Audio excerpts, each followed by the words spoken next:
আল্লাহ অনেক তো ভুল করে ফেলছি, অনেক তো গুনাহ করে ফেলছি, এখন আমি কি করতে পারি? রব বলে যে বান্দা, তুই যে ভুল করেছিস মন থেকে কি তুই বুঝতে পারছস, মানস?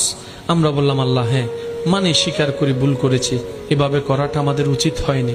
রব বলে যে একটা কাজ কর, টেনশন করিস না, লা তাকনাতু মির রাহমাতিল্লাহ, তোর গুনার চাইতে তো আমি রবের রহমত বেশি। আমার মতো একজন রহমান থাকতে তোর এত টেনশন কি বান্দা? আমরা বললাম আল্লাহ এত গুনাহ করার পরও, এত অবদ্ধতা করার পরও, এতদিন তোমাকে ভুলে থাকার পরও তুমি এত দয়া করছো।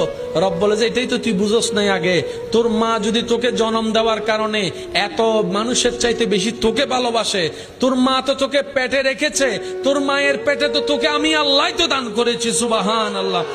তোর মা তো তোকে পেটের মধ্যে শুধু রেখেছে, আমি আল্লাহ তো কুদরতি ভাবে তোর মায়ের পেটের ভিতরে তোকে গঠন দিয়েছি।